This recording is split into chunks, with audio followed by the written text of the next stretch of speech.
Thank you for joining us. We hope that you enjoyed today's service. God is using the ministry of Lakeside to make a difference in many people's lives, and we have heard numerous stories of life change. If God has used the ministry of Lakeside to make a difference in your life, we would love to hear your story. Please email us at amen@lakesidechurch.ca. So Bilbo Baggins is pulled in two directions. On the one hand, he has this offer of an exciting adventure with the wizard Gandalf.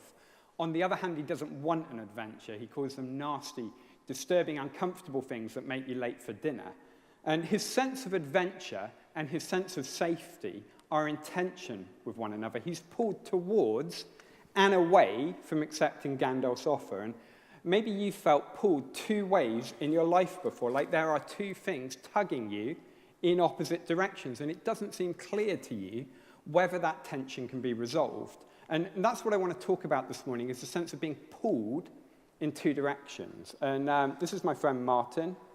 Martin is a doctoral student at Oxford University, and when he was 18 years old, Martin felt pulled in two directions. Martin was basically from a non-religious family. As a kid, he considered himself a Christian, because he was British after all. He'd been christened as a child. And when he was in his early teens, he started reading up on religion, mainly online, and he came to the conclusion that Christianity was nonsense and that there couldn't be a God. And his reasons were mostly intellectual, things like science, suffering, the seeming historical unreliability of the New Testament text.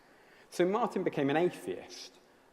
When he was in his late teens, a mutual friend of ours invited Martin to a church youth group, and for the first time in his life, Martin heard the story of Jesus explained clearly. This was the story of God become one of us, and dying and suffering to reconcile us back to him. And Martin thought this is a beautiful story. It's nonsense, of course. He had too many well-grounded objections to ever believe it, but it seemed quite beautiful. After a while at this church youth group, he gets to know this teenage girl, and she's very committed to following Jesus. And she talks and behaves like he's real, and he does stuff in her life. And she comes from a family which believes and behaves the same way. So despite their differences, she and Martin become good friends. And when he's 18 years old, he gets invited to her house for the first time. And he told me he was sitting at the dining table, listening to them talk, watching them interact, and he realizes these people have something I don't. There's something so unique and so beautiful about the way this family lives that for the first time in his life, he felt drawn towards God by seeing the lives of people who sincerely love and seek to follow Jesus. But at the same time, he had all these well-thought-through objections to the Christian faith. So he's drawn towards God by this family, but he's pulled away by his questions. And like Bilbo, he's pulled in two directions. Now, I used to think that if God was more obvious, if he would explain himself, make himself clearer, it would resolve the tension for people like Martin. But now I'm not so sure. This is Nazrin. I interviewed her for my book. She's a political activist in Sweden. I'm not necessarily on board with her politics, but I appreciate her integrity and her sincerity. She grew up in a strict Muslim family, and in her teenage years, she became very angry with God, because the more she read and thought about the Quran, the more she came to see God as unreasonable. He had all these rules, all these demands for her life, and she just couldn't keep them, however hard she tried. So she concluded that God was a tyrant. At first, she hated him. Then, when she was studying philosophy at university, she came to believe that he didn't even exist. She had strong intellectual objections to the very idea of God. Through a chain of circumstances, which I won't go into, she ends up reading a book about Jesus, and this gives her a very different perspective on the question of God. And she begins to wonder if God could possibly, in fact, be real. So she prays. She says, God, if you are real, and if you are like I read about in this book about Jesus, then please convince me. And then she forgets about her prayer. She told me that a short while later, after praying this, she was alone in her apartment in Stockholm, where she lives. And she says she gets a sense like somebody's just walked in the room behind her. And she says she turns around and there's nobody there. She says at that moment, her whole body became flooded with the most intense feelings of love she's ever had in her life. And she hears this voice in her head. And over it says the same thing. It says, I exist, I love you, live through me, rest in me, there is meaning, don't give up. I exist, I love you, live through me, rest in me, there is meaning, don't give up. And she says she heard this over and over again until she got the message. And then all of a sudden, the voice and the feeling stopped.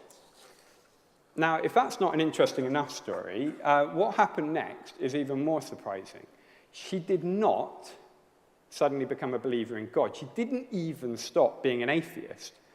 She softened her viewpoint and she became more open to God, but she didn't just open her life up to God right away. Now, why? Why wouldn't you? If you just heard this voice, the apparent voice of God, why would you not open your life up to him right away? I wonder if we picture it like this. If there's a scale with drawn to God on one side and pulled away from God on the other end, it's not just that we're all somewhere on this scale. Like some days I'm down here, some days I'm down here, some days I'm somewhere in the middle. Because if you look at the story of Nazrin, the moment after she heard that voice, she was at both extremes at once. She'd heard the voice, and she read that book about Jesus, and that pulled her this way. But actually, she'd had terrible experience of religion, and she had all these intellectual objections, and that pulled her this way. She was drawn towards God and pulled away from him all at once. And there was no contradiction in this. And it's just like Martin, the same thing.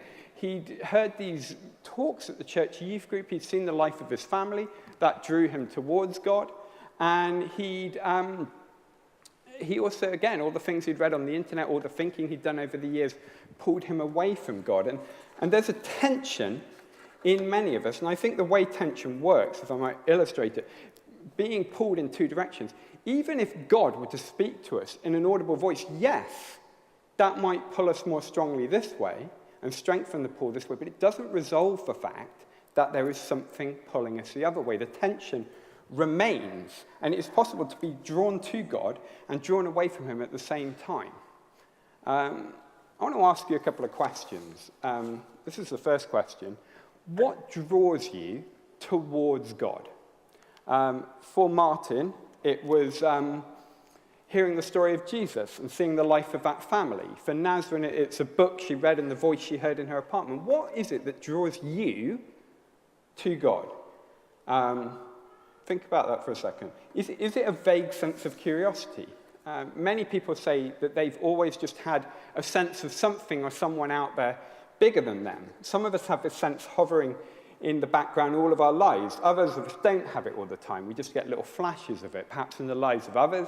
You know, even people in this church, you get a little flash of God. Or have you had that experience where you're lying out under a dark night sky and you're looking up at the stars, and as you do so, you look up at the stars and you sense your smallness. You sense the vastness and the beauty of the universe. And just for a moment, you think, yeah, there's so much more than I even perceive. And anything, even God, seems possible in that moment. Often it's beauty that causes us to ask questions about God. Listening to beautiful music, sexual or romantic desires. These things open our mind to the possibility of there being more than the ordinary.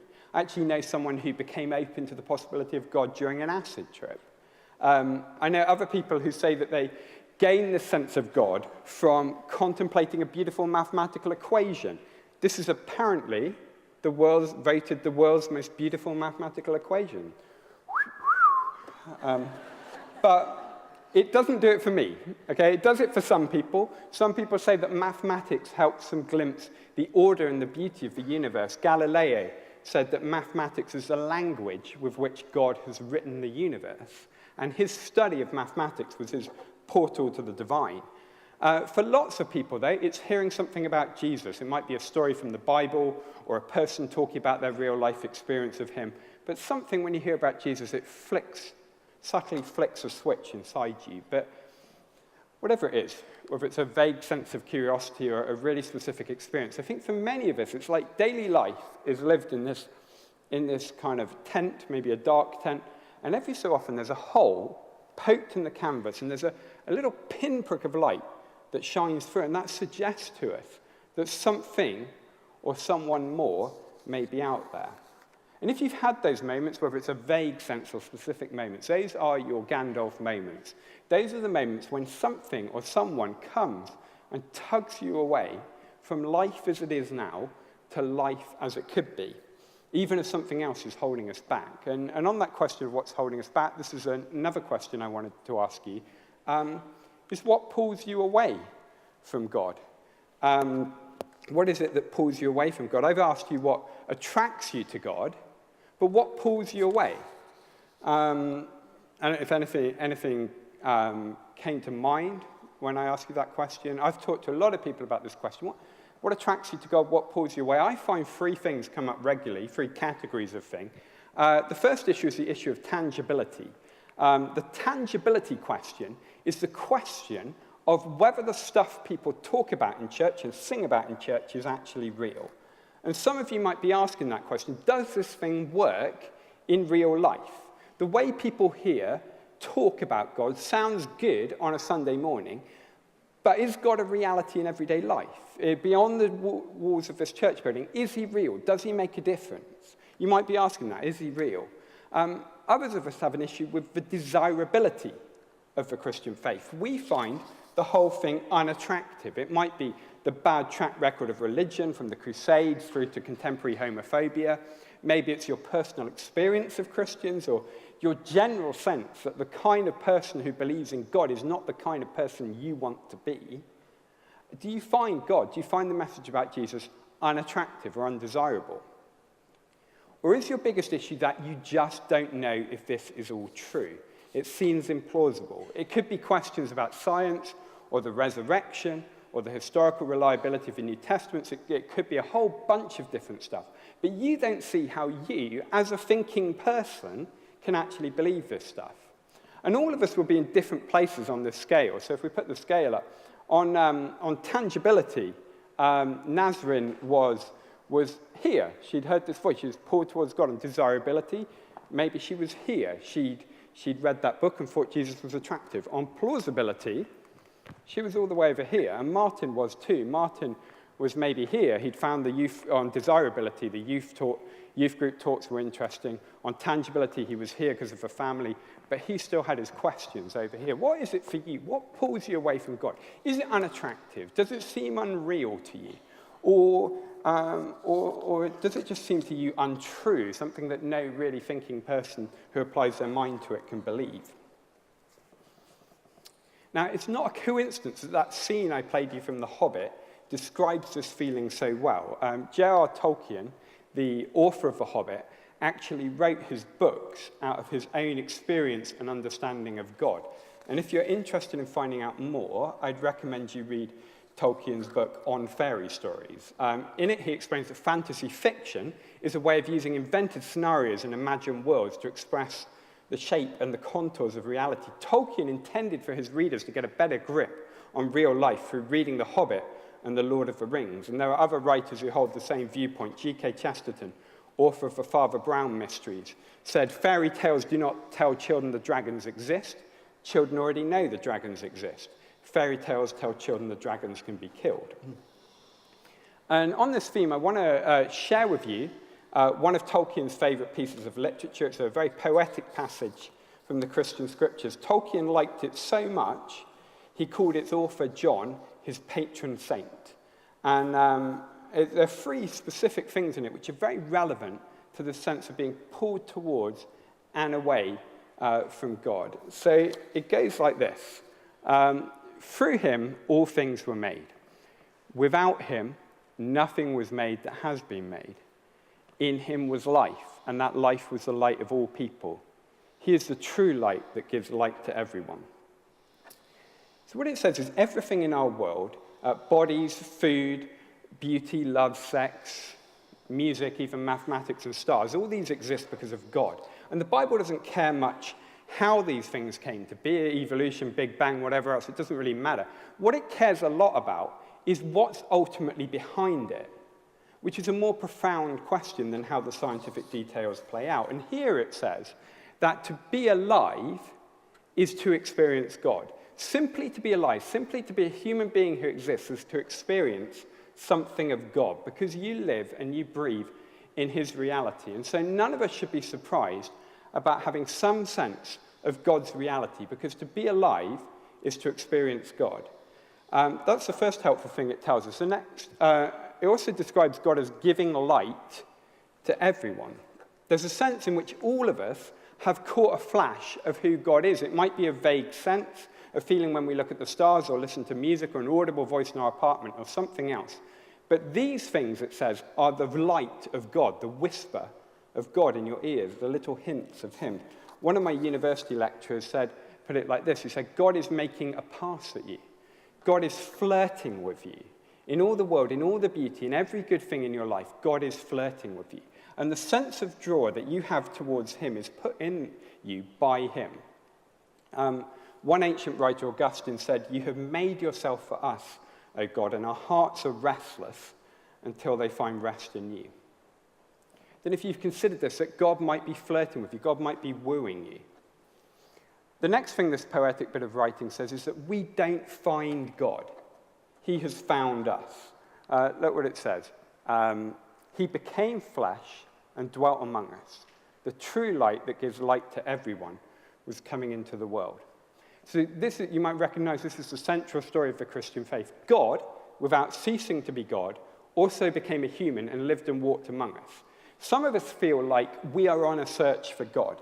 But the story of Jesus says that even if that's true, even more so, he is on a search for us. And if you look at the words used there, he became flesh, he dwelt among us, he came into the world. It's a story of God coming to us to find us, not necessarily a story of us going to God to find him. And everyone I know who has seen that tension resolved in their lives saw it because of something to do they knew or they saw about Jesus. So people are asking about tangibility. Is God real? People who are asking, is God real, often find it helpful to spend time with other people who believe Jesus is real and does stuff in their lives. Martin spent time with that family, not just at church meetings, but hanging out, socializing, eating, doing everyday life together, just seeing how it plays out in everyday life. Other people asking whether God is real or not find it helpful to start talking to God. If you remember Nazrin's prayer, God, if you are real, please convince me.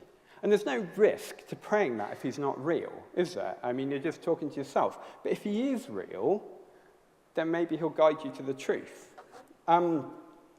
People who find Jesus and Christianity to be unattractive or undesirable or unpalatable often find it helpful to take a fresh look at the life of Jesus. So it helped Martin to hear those talks at the church youth group, and it helped Nazrin to read a book about Jesus.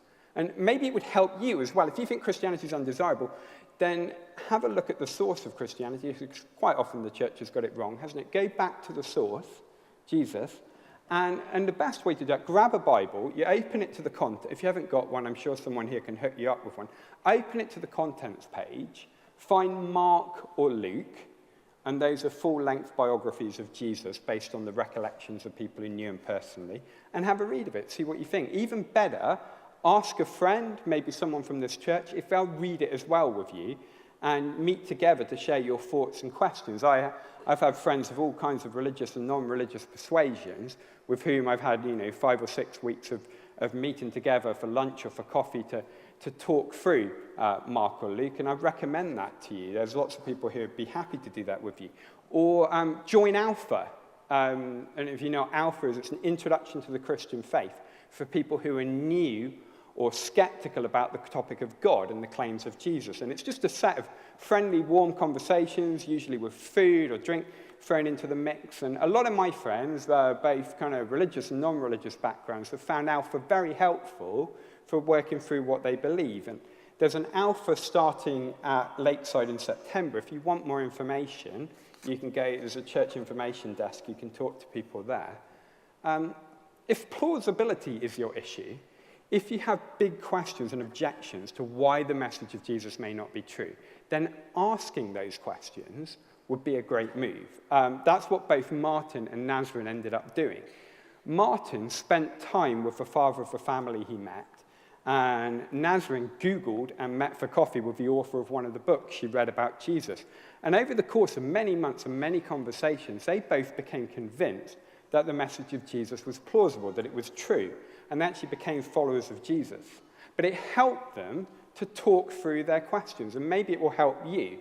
Maybe you won't be convinced, but at least you can see what the best arguments are for this. The only way to guarantee that your questions and objections go unanswered is never to ask them. So if you know someone else in this church, or if you have an acquaintance or a friend here, you can share with them what's on your mind, what you find hard to believe. Grab some time together over coffee or beer, talk about that. I'm in Guelph all day today as well, and also tomorrow morning, so I would be very happy to grab that coffee with you. If you've got questions that you'd like to talk through with me, then come talk to me after the service. But I think these are good starting points for all of us to get in a community, to get to know individuals who are trying to follow Jesus, to talk to Jesus, to read the life of Jesus, to tell people what you find implausible. But take some action on that. Number 3, the last thing I wanted to show you from this poem. Some people are simply hiding. Some people are simply hiding. John writes that people didn't recognize Jesus. He was in the world, and though the world was through him, the world did not recognize him. Yet to all who received him, he gave the right to become children of God. The world did not recognize him. And it's sort of counterintuitive that God would come to us in such a way as we could easily not recognize him. We could even feel free to reject him. But that's the claim here, that God showed us in such a way that he made himself very obvious. And you think about Jesus, Jesus is very obvious. Jesus is the most famous human being in all human history, and more books have been written about him than anyone else. Yet he's also, and even religions which are not Christian revere him as a prophet or a guru or a great teacher, yet he's also very easy to ignore.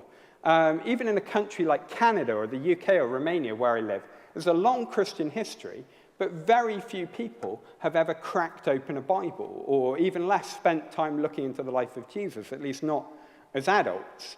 So God came to us in a way which was very clear, and he came to us in a way that was very easy to ignore. And one of my favorite writers, the mathematician Blaise Pascal, put it like this: there is enough light for those who want to believe, and enough shadow for those who don't. There's enough light for those who want to see, and enough shadow for those who don't. So for some of us, what holds us back from God is questions of tangibility, desirability, plausibility. But for many of us, even if those things are important, the issue is much simpler. Some of us are simply hiding from God. We don't want him. For whatever reason, maybe we don't want the loss of control that comes from having God in our lives, a sense of ceasing to be the supreme authority in our lives. And for some of us, whatever we tell people is our reason for pulling back from God. Indeed, even what we might tell ourselves, the bottom line is we don't want him. We prefer the darkness, we prefer the shadows to light. So is this you? Are you simply hiding from God? If God has given enough light to those who want to see and enough shadows for those who want to hide, are you opting for the shadows over the light because you don't like the implications of being in the light and acknowledging God? This theme of preferring the darkness isn't a new one. Think about this. The story of Jesus, which you'll all know in broad outline, at least the Christmas and Easter bit, is the story of God coming to humanity, showing himself to us, and then being brutally murdered.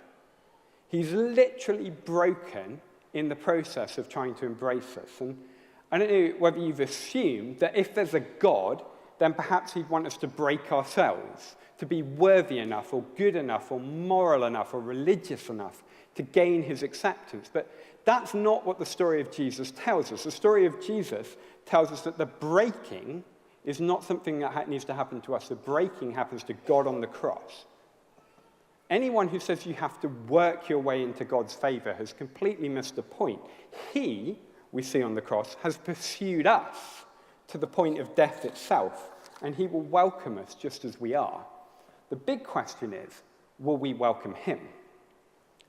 And that's the trickiest question of all. Will you welcome him? Every person who ends up resolving this tension, there comes a moment, or at least a period of time, when they are faced with this choice. Will you receive Jesus? Will you welcome him? And for some of us, especially perhaps if you've grown up around church, the act of welcoming Jesus can be a very slow and a very subtle one, with an indefinable specific moment. For others of us, it can be a very specific moment, but however it happens isn't the big deal. The big deal is that there is a choice to make between darkness and light. And John writes, to all who received him, he gave the right to become children of God. Notice that when you welcome God, there is a change. God becomes more than a whisper in your ear or a vague background presence. He begins to become as real in your everyday life as he is to other people you know who say that they follow Jesus and they have experienced him. And it says here we become part of his family. We become his children when we welcome him. It's a shift of relationship from being merely creations living in the reality which he made possible to being his children, being part of the family. And notice that word all. Becoming a child of God is a possibility for all who receive him. Any one of us here, even me and even you. It's not the preserve of a small spiritual elite or just available for religious types. It's open to all of us. I want to finish by telling you about someone who was distinctly not the religious type, but who moved from resisting God to welcoming him. And it's actually one of Tolkien's best friends, C.S. Lewis, an author I love so much, I named my second child after a character from his books. And when Lewis and Tolkien first met, they were both literature lecturers at Oxford University, and Lewis was an atheist. And during the course of their conversations together, smoking their pipes, drinking their beer, actually you can still visit the pub where they would sit and read their latest writings to each other, Lewis became increasingly intrigued by and attracted to God. Lewis ended up writing his most famous books, the Narnia series, of which The Lion, the Witch, and the Wardrobe is probably the one you're most likely to have heard of. He wrote the Narnia series just like Tolkien wrote Lord of the Rings and The Hobbit to express something about reality, something about his understanding of God. Lewis wrote the Narnia books in the same way. And I want to read you a little excerpt from The Silver Chair, and just to set it up for you. There's this little girl, Jill, and she's been transported to another world, and this is the world of Narnia, and she's wandering through the Narnian woods looking for water to drink. And she's so thirsty and just desperate, you know how it is when you're thirsty, and she hears the noise of a rippling stream, and she walks towards it. She's parched and she's thirsty, and she sees a lion sat by the stream, and the lion in the Narnia stories, if you're not familiar with them, the lion's called Aslan, and he's kind of the Jesus figure of the stories. And so quite often the dynamic between people and Aslan is quite representative of the dynamic between people and God. And let me read it to you, because it's a beautiful piece of writing. If you're thirsty, you may drink. For a second, she stared here and there, wondering who had spoken. Then the voice said again, if you are thirsty, come and drink. And she realized it was a lion speaking. Anyway, she'd seen its lips move this time, and the voice was not like a man's. It was deeper, wilder, and stronger, a sort of heavy, golden voice. It did not make her any less frightened than she had been before, but it made her frightened in rather a different way. Are you not thirsty? Said the lion. I'm dying of thirst, said Jill. Then drink, said the lion. Would you mind going away while I do? Said Jill. The lion answered this only by a look and a very low growl. As Jill gazed at its motionless bulk, she realized that she might as well have asked a whole mountain to move aside for her convenience. The delicious rippling noise of the stream was driving her nearly frantic. Will you promise not to do anything to me if I come? Said Jill. I make no promise, said the lion. Jill was so thirsty now that without noticing it, she'd come a step nearer. Do you eat girls, she said. I've swallowed up girls and boys, women and men, kings and emperors, cities and realms, said the lion. It did not say this as if it were boasting, nor as if it were sorry, nor as if it were angry. It just said it.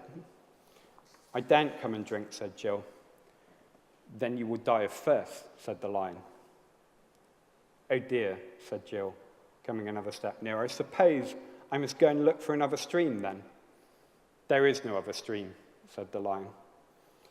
It never occurred to Jill to disbelieve the lion. No one who has seen his stern face could ever do that. And her mind suddenly married itself up. It was the worst thing she'd ever had to do, but she went forward to the stream, knelt down and began scooping up water in her hand. It was the coldest, most refreshing water she'd ever tasted. You didn't need to drink much of it, for it quenched your thirst at once. Before she tasted it, she had been intending to make a dash away from the lion the moment she'd finished. Now, she realized this would be, on the whole, the most dangerous thing of all. She got up and stood there with her lips still wet from drinking.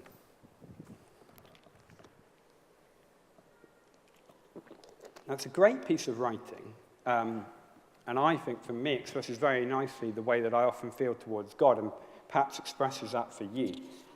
In this story, Jill has three options. Option number one, she could leave. That's a possibility. It's a risky one, but she could leave. Option number two, she could move closer. She could take one step at a time closer. That was riskier, but she did it. Or the third option is she could drink.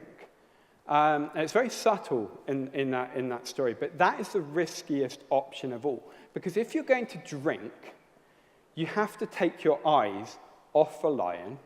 You have to go down to the stream to drink like this. And whatever modicum of control you have in that situation, whatever control one might have faced with a lion, is completely lost because you've taken your eyes off it. And in a way, it's an act of trust that even though there is this powerful, ferocious beast, he's not going to tear you limb from limb. It's a profound act of trust, and perhaps that's the reason she didn't run away afterwards, because by that point she trusted him. Now, it seems like we have the same three options as Jill before us. Here's what you could do. You could leave. You could do that. It's an option. You could decide, this is nice for other people, and it's not for you, and you're not taking this any further. People do that, and that is certainly an option. You could take a step forward towards the lion, towards Jesus. And I've mentioned already some ways you could take a step. You could spend time with people who follow Jesus. You could say to God sincerely, if you're real, please lead me to you. You could look into the life of Jesus, read Mark or Luke in the New Testament with an open mind, talk about it with someone. You could sign up for Alpha. You could ask your hardest questions to people in this church. Each of those things is a way, or maybe something else strikes you as, yeah, this would be the best course of action for me. Whatever it is, that's a way of inching forward, taking a step, not remaining static and not running away. Or finally, you could stoop down and drink. You could choose to stop hiding, stop opting for darkness over light, and say to God this morning, I surrender control and I give myself to you. Like Jill, you could trust. C.S. Lewis said this about his own experiences surrendering his life. This is what he writes in his memoirs. He says, I gave in and admitted that God was God, and knelt and prayed, perhaps that night the most dejected and reluctant convert in all England. It's hardly the most bubbly way of describing it, is it? Dejected and reluctant. But that's how it started for him, and maybe it's how it will start for you. But the book in which he wrote those words is called Surprised by Joy, because even if it's a reluctant and a tough and a costly decision for you to open your life to God, it is also a good and a beautiful and a joyful one. And it's one that I recommend to you wholeheartedly based on my own experience and based on the experience of people I know, like Martin and Nazrin. So to close, I want to invite you now to make a choice. This is the moment for you to decide to take a step, to actually do something about asking questions, to decide that, no, I'm going to look into the life of Jesus. No, I'm going to spend more time with people who say that they follow Jesus. And we're going to have a moment of silence. I'm going to stop speaking, and it's going to be a moment of silence and then a time of singing. And I invite you to use the silence and the singing time to say to yourself and to God, this is the step I want to make. Please help me to do it. And there's a room here at Lakeside. It's called the chapel. If you go out the back doors, to the left, there are some people there who'd be very happy to pray for you or to talk with you about your questions and thoughts. And I'd encourage you to go out there and to the left, to the chapel. And the people in there, those conversations and prayers could be a real help to you. Or if you're hiding from God, if it was you I was talking about when I talked about hiding from God, then maybe this is the moment for you to move from the shadows into the light, and like Jill, to say, I trust you. I trust you. It's not an easy or a fear-free step, but nervously here, God, I trust you. And this could be the moment where you first welcome Jesus, or maybe welcome him again after a time of estrangement from him. This could be the moment when you become God's child. Thanks so much for listening. We hope you enjoyed this message. To hear it again or other messages, please visit us at lakesidechurch.ca.